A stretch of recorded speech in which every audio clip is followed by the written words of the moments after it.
నమస్కారం. భక్తిప్రదం కార్యక్రమానికి స్వాగతం. ఆదియుగం సత్యయుగం, ఇదే కృతయుగం. ఆదిదైవం వరాహలక్ష్మీ నారసింహస్వామి. ఎందుకంటే శ్రీ మహావిష్ణువు దశావతారాల్లో తొలి 3 అవతారాలు మూగజీవ రూప అవతారాలే. మత్స్యావతారం, కూర్మావతారం, వరాహావతారం. అనంతరం నరసింహ రూపంలో నారసింహస్వామి దర్శనమిస్తారు.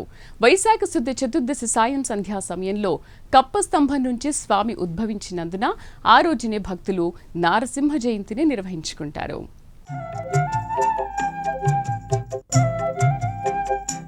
వైశాఖ శుద్ధ చతుర్దశి నాడు భక్తి శ్రద్ధలతో చేసుకునే పవిత్ర పండుగ నారసింహ జయంతి. విష్ణుమూర్తి నారసింహ అవతారంలో ఉద్భవించి హిరణ్యకశిపుని వధించి భక్త ప్రహ్లాదుడిని కాపాడిన రోజుగా నారసింహ జయంతిని భక్తులు చేసుకుంటారు. ఈ ఏడాది ఈ పండుగ వేడుకను ఏప్రిల్ 30 గురువారం నాడు చేసుకుంటున్నారు. విష్ణుమూర్తి ప్రీతిపాత్ర గురువారం నాడు నారసింహ జయంతి రావడంతో భక్తులు ఈ వేడుకను ద్విగుణీకృత ఉత్సాహంతో చేసుకోవడానికి సమాయత్తమవుతున్నారు. విష్ణువు దశావతారాల్లో నరశబ్దంతో దర్శనమిచ్చే మొట్టమొదటి అవతారం నారసింహ అవతారం. మొదటి మత్స్య అంటే చేప అవతారం ఎత్తిన విష్ణువు, రెండో అవతారం తాబేటి రూప కూర్మ అవతారం, మూడో అవతారం వరాహ అవతారం. ఇవన్నీ మోగజీవాల రూపంలో అవతారాలే. ఇక 4వ అవతారం నారసింహ అవతారం.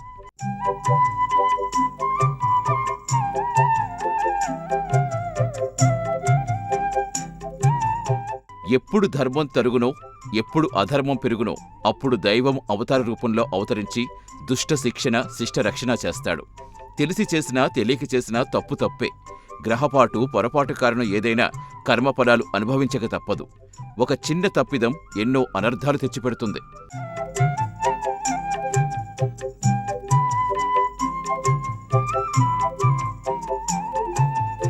తమ ద్వారపాలకులు చేసిన చిన్న తప్పిదం వల్ల సాక్షాత్తు శ్రీమన్నారాయణకే అవతారం ఎత్తాల్సి వస్తుంది. జయ విజయులు ఇద్దరూ అపర విష్ణు భక్తులు. వైకుంఠవాసంలో వైకుంఠనాథుడి సన్నిధిలో ద్వారపాలకులుగా జయ విజయులు ఉన్నారు. ఎవరి పట్లైనా ఎప్పుడైనా వినయ విధేతలు ప్రదర్శించే సద్గుణ సంపన్నులైన జయ విజయులే ఓ సందర్భంలో సాక్షాత్తు సనక సనందాది ఋషులనే హేళన చేసి మాట్లాడి ఋషుల ఆగ్రహానికి గురయ్యారు. శాపగ్రస్తులే రాక్షసులుగా పుట్టారు. ఋషులు, మునులు, నిష్కలంక నిస్వార్థ భక్తులకు ఏ రాక్షసాదములు ఏ కష్టం కలిగించినా శ్రీహరి అస్సలు ఊరుకోడు.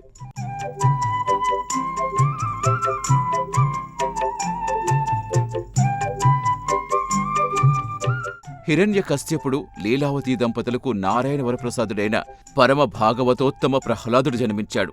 పుత్రుడు జన్మించినందుకు ఆ దంపతులు ఎంతో సంతోషించారు. అయితే తనకు బద్ధశత్రువైన శ్రీహరి నామస్మరణలోనే సదా తమ బిడ్డ నిమగ్నం కావటం తొలుత కలత చెందాడు. తరువాత ఆగ్రహం చెందుతాడు. బిడ్డ మీద మమకారంతో శతవిధాలా చెప్పి చూసినా హరిభక్తి మానకపోవడంతో గురువులు చెండమార్కుల వారి వద్దకు పంపిస్తాడు. అక్కడ రాక్షస పుత్రులందరికీ నారాయణ మంత్రాలు, శ్రీమన్నారాయణ భజనలు, పాటలు నేర్పిస్తాడు. దీంతో ఆ గురువులు ప్రహ్లాద కుమారుడికి రాక్షస విద్య బోధించటం తమ వల్ల కాదని హిరణ్యకశ్యపుడి కాళ్ళ మీద పడతారు.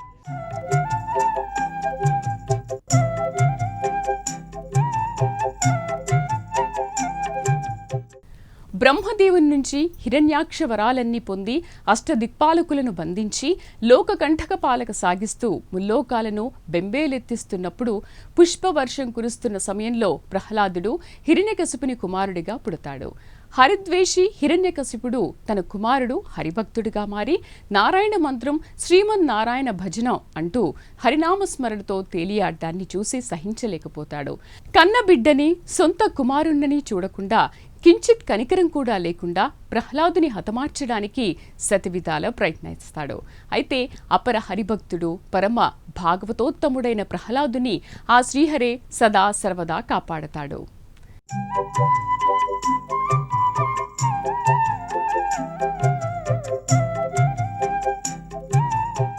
హిరణ్యకశ్యపుడు బ్రహ్మను గూర్చి తపస్సు చేసి కోరరాని వరాలన్నీ కోరుకుని తదాస్తు అనిపించుకుంటాడు.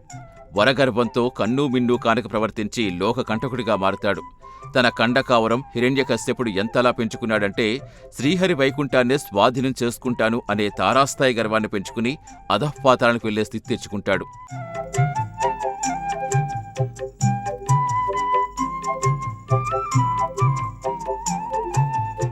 పొద్దున కాని, రాత్రి కాని, నరవానరులు కాని, మృగాలతో కాని, సర్పాలతో కాని ఎవ్వరితోనూ మరణం రాకూడదని హిరణ్యాక్షవరాలన్నీ బ్రహ్మను కోరుకుని కోరుకుంటాడు. ఆ వరగర్వంతోటే కన్ను మిన్ను కానక హరిభక్తులను సాధుజనులను బాధపెట్టడం మొదలు పెడతాడు.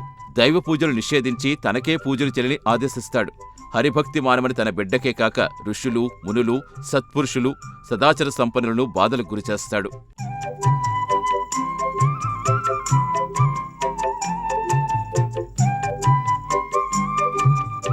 ముల్లోకాలను జయించి అష్టదిక్పాలకులనే దాస్తులుగా చేసుకున్న తన మాట తన సొంత బిడ్డ వెనకపోవడంతో తీవ్ర ఆగ్రహం చెందుతాడు. ప్రహ్లాదునితో హరిభక్తి మానిపించేలా చేయమని హిరణ్యకశ్యపుడు తన భటులకు చెబుతాడు. హరిభక్తి మానకపోతే తీవ్రంగా దండించమని ఆదేశిస్తాడు. దీంతో హిరణ్యకశ్యపుడి దండనాయకుడు ప్రహ్లాదుని సముద్రంలో తోసేస్తాడు. అగ్నికుండంలో పారేస్తాడు. ఏనుగులతో తొక్కిస్తాడు. గదలతో కొట్టిస్తాడు. పాములు చూసి భయపెడతాడు. అయితే శ్రీహరి ఎక్కడికక్కడ ఎప్పటికప్పుడు కాపాడుతూ ఉంటాడు.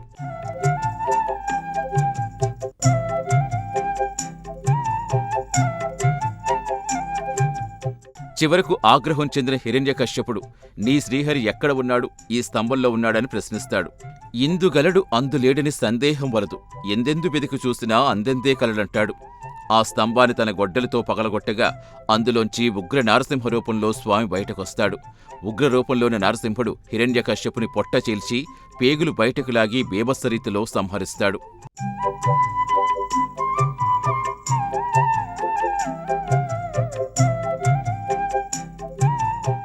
ఈ ఏడాది నారసింహ జయంతి వేడుకను ఏప్రిల్ 30 గురువారం చేసుకుంటున్నాం.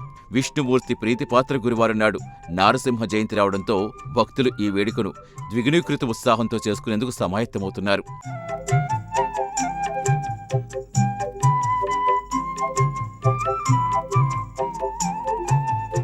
నారసింహస్వామి ఆదియుగకృత యుగదైవం. హిందూ పురాణాల ప్రకారం సత్యయుగం 17,28,000 మానవ సంవత్సరాల పాటు కొనసాగుతుంది. ఇది 4 యుగాల్లో మొదటిది.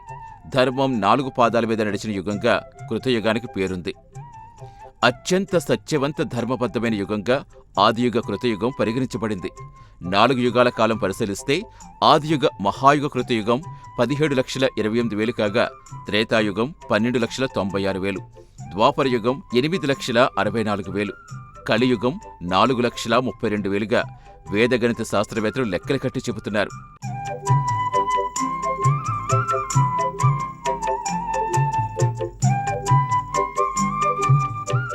వైశాఖ శుద్ధ చతుర్దశి ప్రదోష వేళ ఉగ్ర నారసింహుడు స్తంభం నుంచి ఉదయిస్తాడు. దైవం తనను దూషించినా ద్వేషించినా సహిస్తాడు, కానీ భక్తులను బాధలకు గురి చేస్తే అస్సలు సహించాడు. అయితే హిరణ్యకశిపుడు మహాభక్తవరదుడైన ప్రహ్లాదునికి తండ్రి కావడంతో ఆ బాలకుడి దైవభక్తి పుణ్యఫలాలతో హిరణ్యకశిపుడికి ఆయు వెంటనే మూడలేదు. చివరకు ప్రహ్లాదుని విపరీతంగా బాధలకు గురిచేసి హిరణ్యకశిపుడు తన మరణాన్ని తానే కొని తెచ్చుకున్నాడు.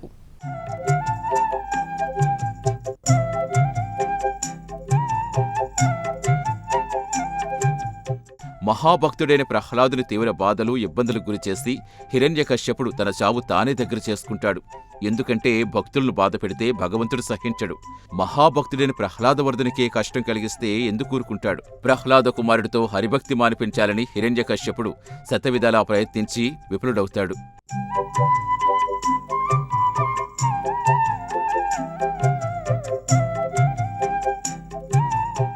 ఈ ఏడాది నారసింహ జయంతి ఈ నెల 30 లక్ష్మీ నారసింహునికి ప్రీతిపాత్రమైన రోజు గురువారం నాడు నారసింహ జయంతి పర్వదినం వచ్చింది. ఈ సందర్భంగా స్వామికి ప్రత్యేక పూజలు, అభిషేకాలు చేపడుతున్నారు.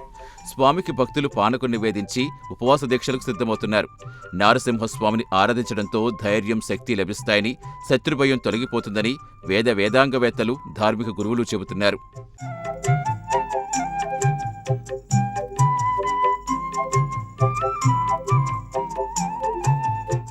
పుణ్యభారతావనిలో ఎన్నో నారసింహ క్షేత్రాలున్నాయి. నవనారసింహ క్షేత్రాలు కోరుకొండ లక్ష్మీనరసింహస్వామి ఆలయం, యాదగిరిగుట్ట నరసింహస్వామి ఆలయం, సింహాచల వరాహ లక్ష్మీనరసింహస్వామి ఆలయం, ఇలా ఎన్నో ఆలయాలు నారసింహ భక్తులతో శోభిల్లుతున్నాయి.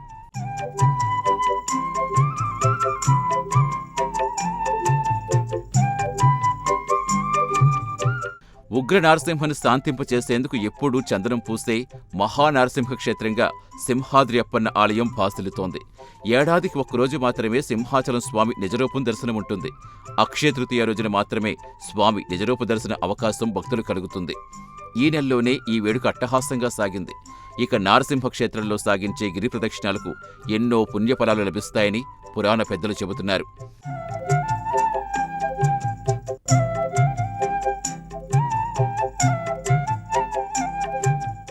నారసింహస్వామి ఆరాధనకు సంబంధించి 2 విశిష్ట శ్లోకాలుంటాయి. ఈ 2 శ్లోకాలు ప్రతినిత్యం చదువుకుంటే ఎంతో మంచిది. స్వామివారి పర్వదినాలు అక్షయ తృతీయ, నారసింహ జయంతి రోజున ఈ శ్లోకాలు చదువుకుంటే శోకాలన్నీ దూరమై సర్వ సౌఖ్యాలు సిద్ధిస్తాయని, సమస్త పాపాలు తొలగి దేహత్యాగ అనంతర పుణ్యలోకాల ప్రాప్తి కలుగుతుందని పురాణవేత్తలు చెబుతున్నారు.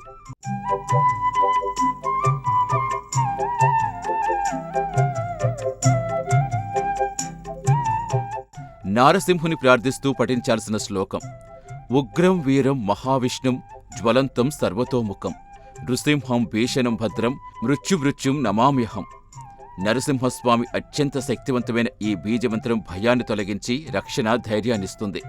ఈ మంత్రం నిత్యం స్మరించడంతో ప్రతికూల శక్తులు, భయాలు తొలగిపోతాయి. ఆత్మవిశ్వాసం పెరుగుతుంది. ముఖ్యంగా ఉదయం చదువుకోవటం మంచిది. ఇంటి నుంచి బయలుదేరే ముందు ఈ శ్లోకం చదువుకుంటే తారక మంత్ర పఠనంతో లభించే పుణ్యఫలాలు లభిస్తాయని పురాణ పెద్దలు చెబుతున్నారు. సకల కార్యకారణాలకు మూలంగా ఉన్న అజేయ శక్తినే వీరంగా పిలుస్తారు. నారసింహుడు వీరమూర్తి. అందుకే ఆ దేవుడు అన్ని విధాలా భక్తులను ఆదుకుంటాడని పురాణ స్రష్టలు చెబుతున్నారు.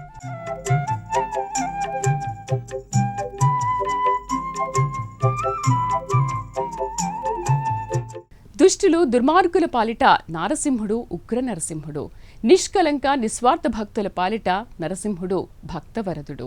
దుష్ట శిక్షణ, శిష్ట రక్షణకు ఉద్భవించిన నారసింహస్వామి జయంతిని భక్తులు అత్యంత భక్తి శ్రద్ధలతో నిర్వహించుకుంటారు. నవనారసింహ ఆలయాలతో పాటు ప్రసిద్ధ వైష్ణవ పుణ్యక్షేత్రాలన్నింటిలో నారసింహ జయంతి వేడుకలు ఘనంగా జరుగుతాయి. నారసింహస్వామిని ఆరాధించడం వల్ల ధైర్యం, శక్తి లభిస్తాయని, శత్రుభయం తొలగిపోతుందని భక్తులు విశ్వసిస్తారు.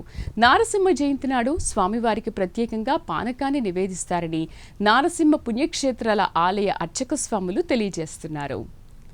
ఇది ఇవాల్టి భక్తిప్రదం కార్యక్రమం. నమస్కారం.